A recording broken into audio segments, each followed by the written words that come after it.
Hello, Noir Vortex, and welcome to another episode of Funny Philosophies, where I thought I would cover something that's quite contemporary and being discussed a lot at the minute, which is the idea of toxic masculinity vis-a-vis the Gillette advert that was recently released, which questioned men's attitudes and put forth the idea that men need to do better, given that the Me Too movement and generally the idea of so-called toxic masculinity. So obviously I decided to wear the most masculine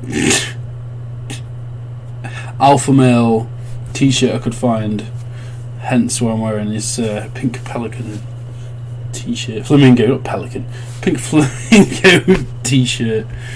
So I thought I'd just wear a little bit of pink with a bit of blue. It's quite nice actually. I only got it yesterday.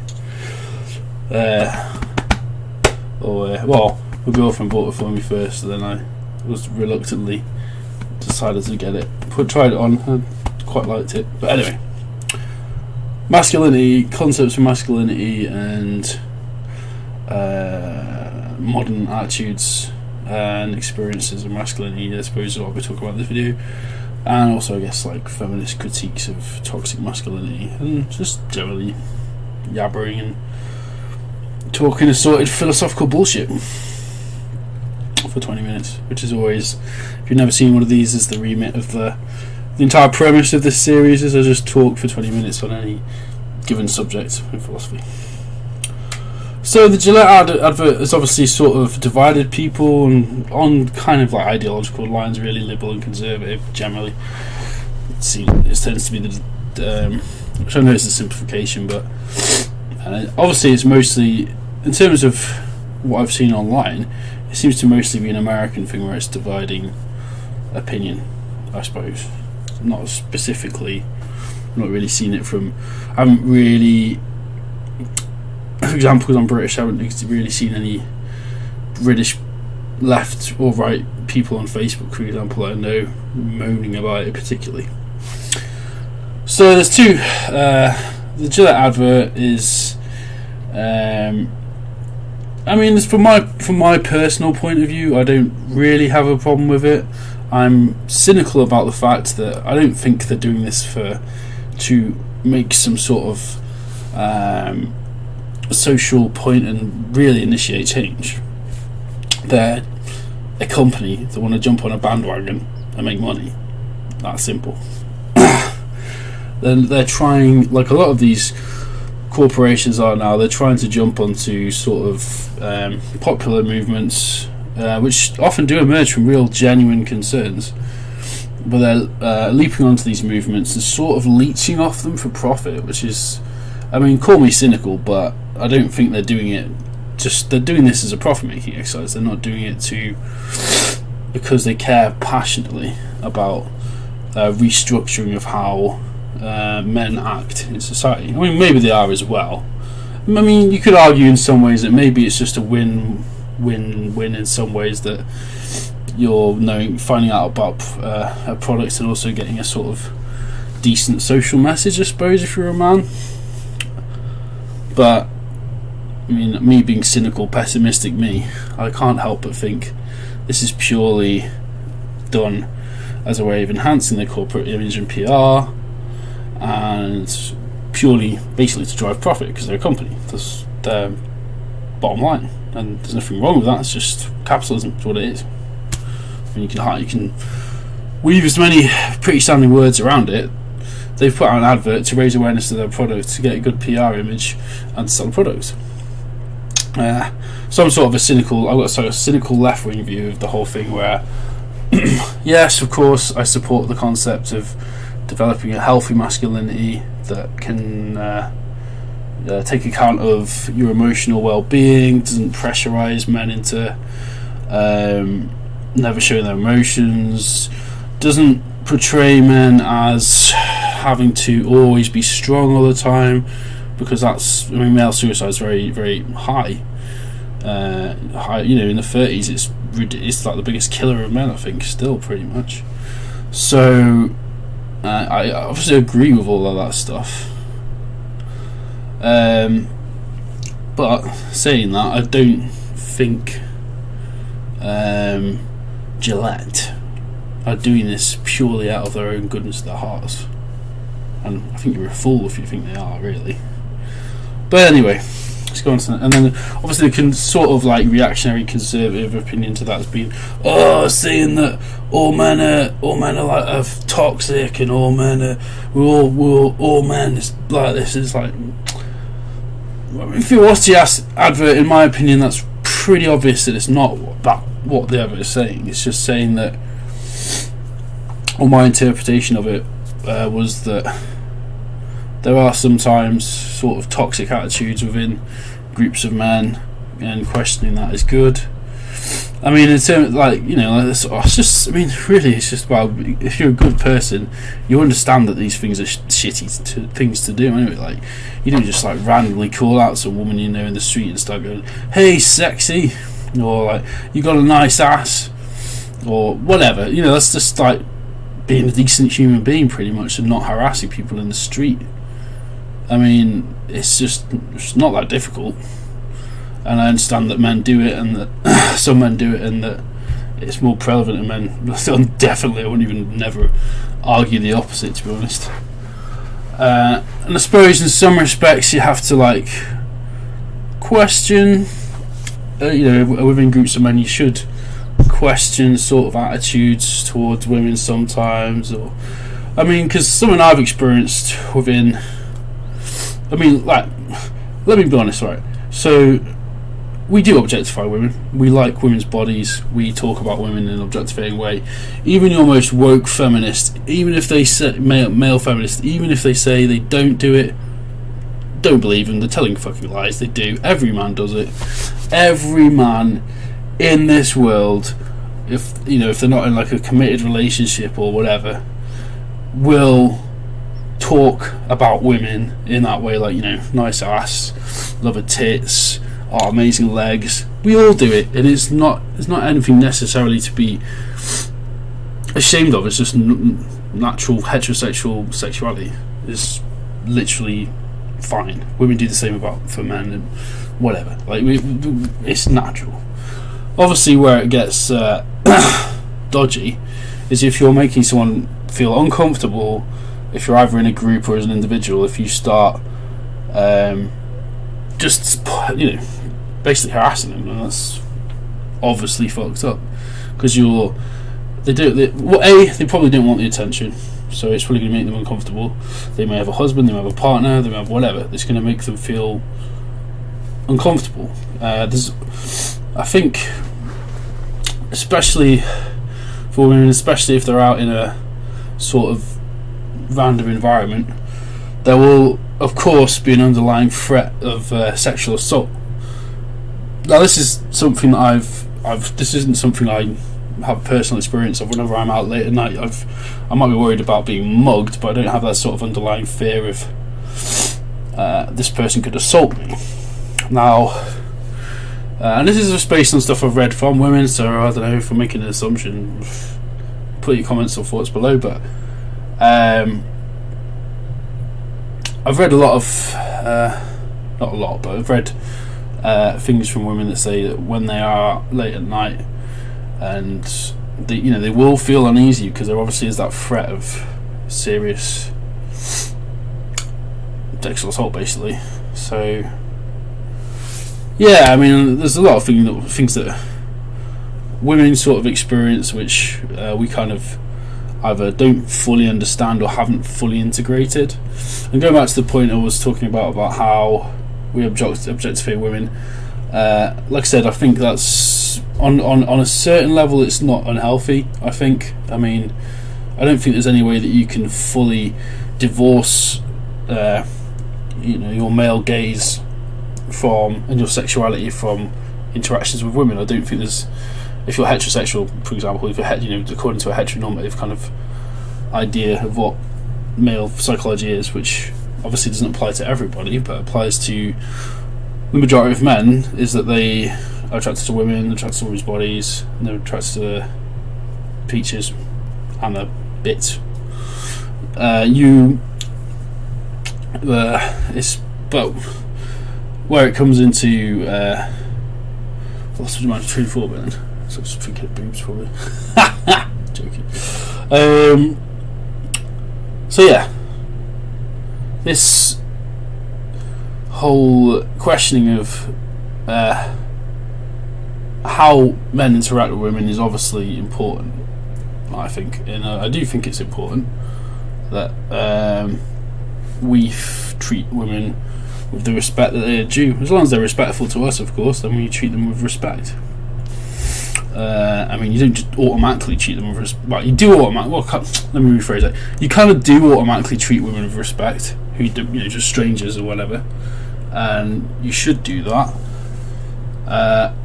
Unless someone disrespects you, then why would you bother? Why would you even treat someone with disrespect? It makes no sense, and unless you've got some sort of toxic attitude which is developed from either, I don't know, bad experiences or what have you.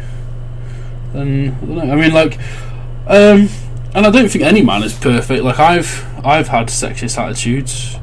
I still probably sometimes do. I still sometimes get called out for saying or doing certain things. I get accused of mansplaining a lot. That's the thing I get. I've been told I do the most by some women who are kind of like into feminism and all that sort of train of thought, is that they sometimes accuse me of mansplaining, which is a phrase which I think is sort of annoying, but I understand why it exists. But I just talk. I mean, sometimes it's just when I'm talking to women, like I talk to just my friends, my male friends. So I don't like, because I know, I guess sometimes I can come off as condescending, I think, but I haven't really got any control over that. And if I do it, then I do it to men and women equally, I think, anyway. But that's by the by. I mean, rooting back to the masculinity type, so that a lot of the internet culture, there's sort of so we're going on to like more about what the, instead of feminism, going on to more of a what is it to be a male today. Obviously that's changed a lot, given that feminism has meant that, and changing roles in society and changing roles in the home, kind of I wouldn't say the breakdown of the nuclear unit, but at least the questioning of the nuclear family has meant that men's traditional role as a sort of provider and protector, I guess, has changed, which, when you actually really think about it, it's sort of positive. It means you don't have to be under pressure all the time to necessarily father loads of children, to support those children by working hard in the military industrial complex, and it means we're not under as much pressure. We're basically freer. I mean, this is something that is sort of subtle but kind of true, I think, is that kind of social developments and social theory in the 70s and 60s and 80s and all the rest of it questioned these ideas around the family unit and how useful that can be. And I'm not making this video to, or saying this part to say that the family unit's not useful. I love my family. They've been very supportive. They've helped build me up as a person. Just as fucked up as I am still as well, they've been very supportive and useful, and family is useful in social. But the fact is that I think getting away from this idea that men have to be the sole earners, this kind of traditional, because that's the thing, like this idea of traditional masculinity that comes sort of like from the 50s culture really, and the sort of Protestant work ethic thing, it hurts men as much as it doesn't, kind of imprisons women in a sort of housewife role, or can do, because you're not as free to pursue whatever your desires are. I understand that sometimes just in life economic pressure means that you don't really have any chance to really pursue your truest desires, but it can, having to conform to some sort of ideal all the time can be damaging to an individual. It means you never really get the chance to live the life that you lead. And I realise I'm talking about this as a privileged white male. I understand that, and I am. I mean, I come from the UK, the Northwest, in a sort of very privileged area of the Northwest.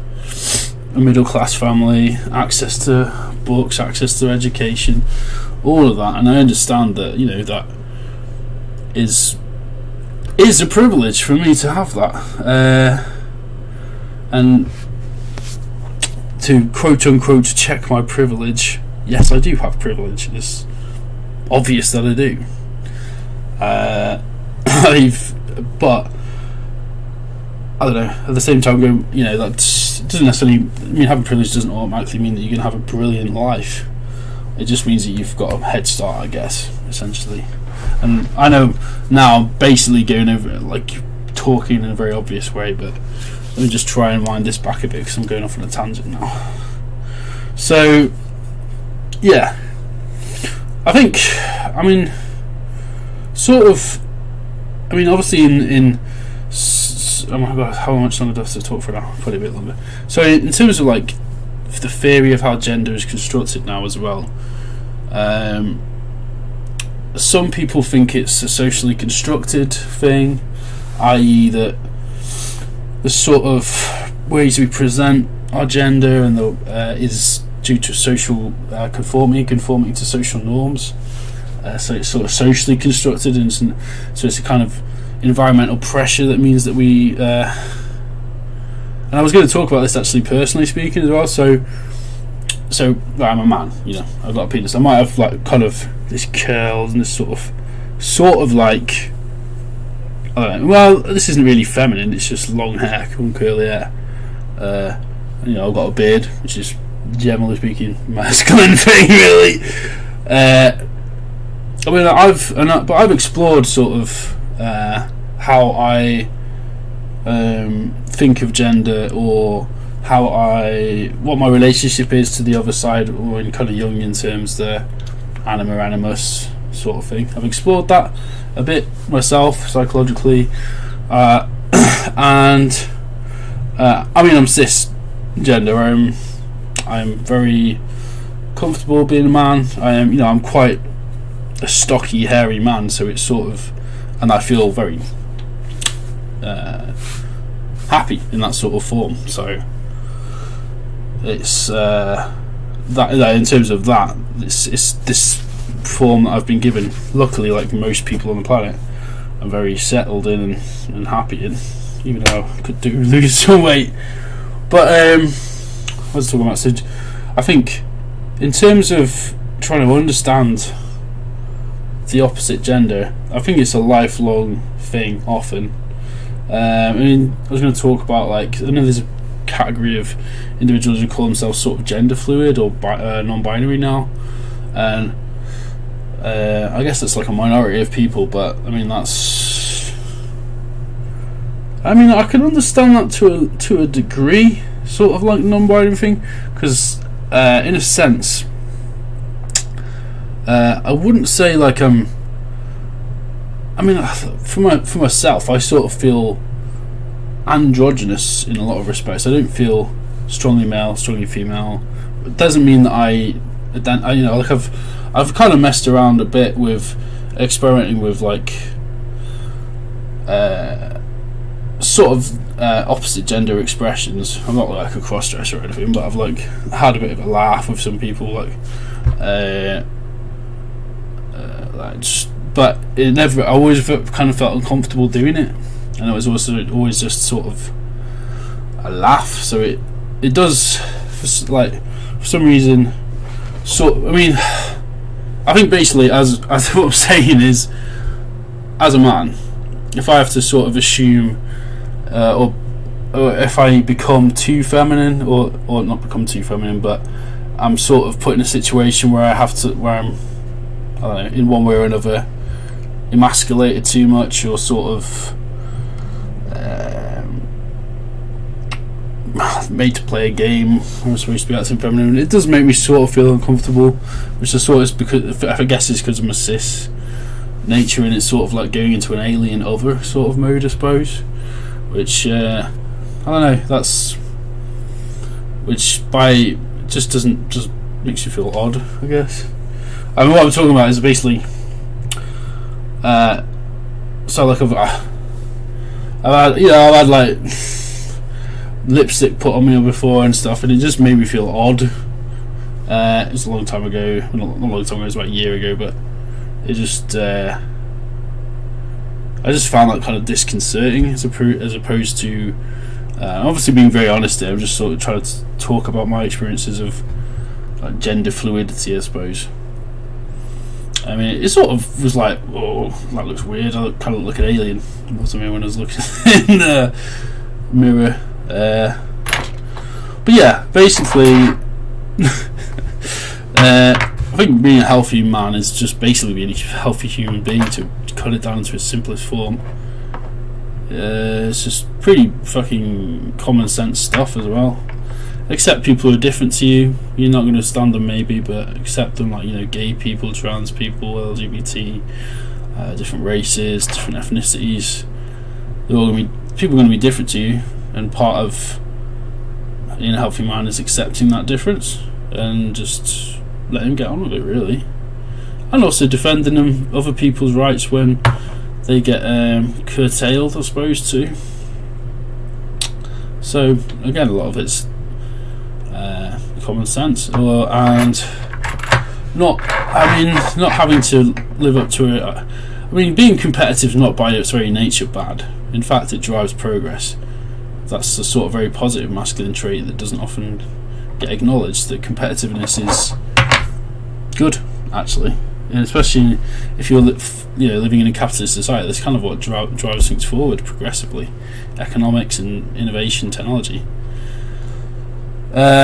Which then is traditionally seen as a masculine trait, that, and I guess for biological reasons it probably is. Like we had to compete for, had to like alpha male each other or whatever. Not that I necessarily buy the whole alpha beta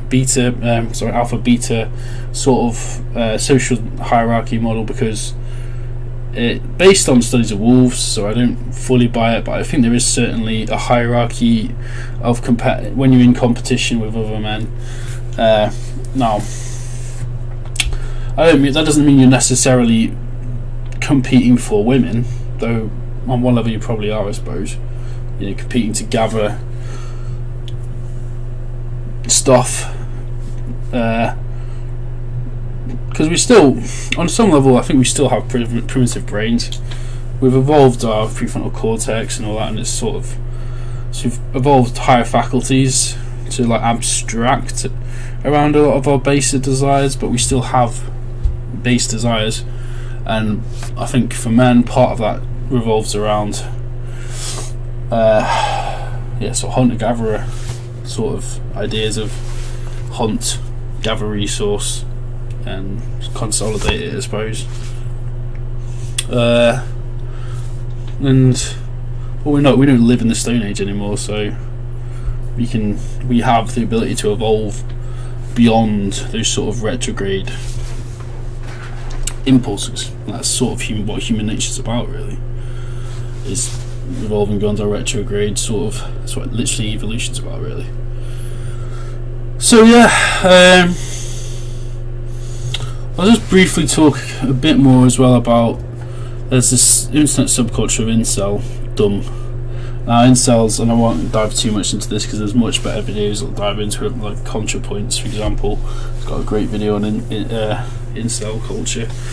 But incels is sort of basically guys who can't get laid, who are ridiculously bitter, who don't really do anything to improve their situation, who sort of separate men into chads and chads and I can't remember, what was it? Let's say chads are like the guys who get all the girls, and incels just doing anything. They're sort of just like loser guys who haven't got their shit together, congregate on the internet to moan about how they haven't got their shit together and how they can't attract women. Now, this is where toxic masculinity meets extreme, sort of socially retarded men, I guess. So yeah, it's just the arsehole of the internet, really, that part, really. So I've finished this on a note. Basically, like, I know I've rambled a lot, that's kind of the point of this box.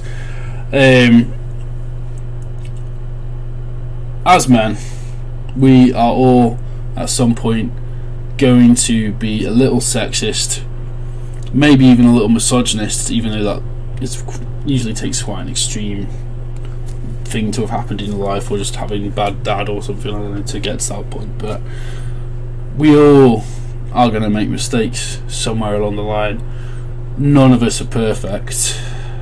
It's all a learning process to figure out how to be a better man. Basically, what it involves is, I think, teach your sons to be respectful, teach them to talk about their feelings if they need to, teach them to be direct and kind of be an attractive person to women, but don't be vulgar to them, and sort of realise that this is common sense, but realise that women are diverse as men. As diverse, and don't just say that. Don't just put them in a box and say, look, I've known some friends who've just been like, usually after they've had a negative experience, obviously, and even me, I've probably done this as well, and I actually know I have.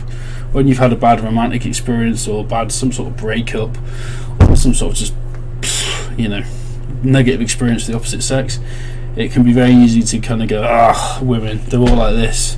Or likewise, women will go, men, they're all dicks. And men might go, women, they're all bitches, they're all tricksters, they're all that's the sort of thing that comes from your sort of, I guess, like shadow side of your unconscious or something like that. So, and it's just a stark, stupid generalisation about basically half the planet. So it comes from a place of just negative energy and feeling some way, the only way to vent it being just like a negative arsehole. But that taken to its logical conclusion, you're becoming an incel in a basement just moaning about how women never sleep with you and how there should be enforced monogamy and all that, which is obviously shite. So I'm pretty sure I've spoken for more than 20 minutes this time. So I'll end this video here. Be a good dude. The Gillette advert was sort of cynically decent message, but obviously I'm cynically thinking it is just a profit making exercise. And just be a good dude, basically. It's not that difficult. That's all I have to say on the matter of having a penis. So, au revoir. Little flamingo say au revoir too. Au revoir. Au revoir.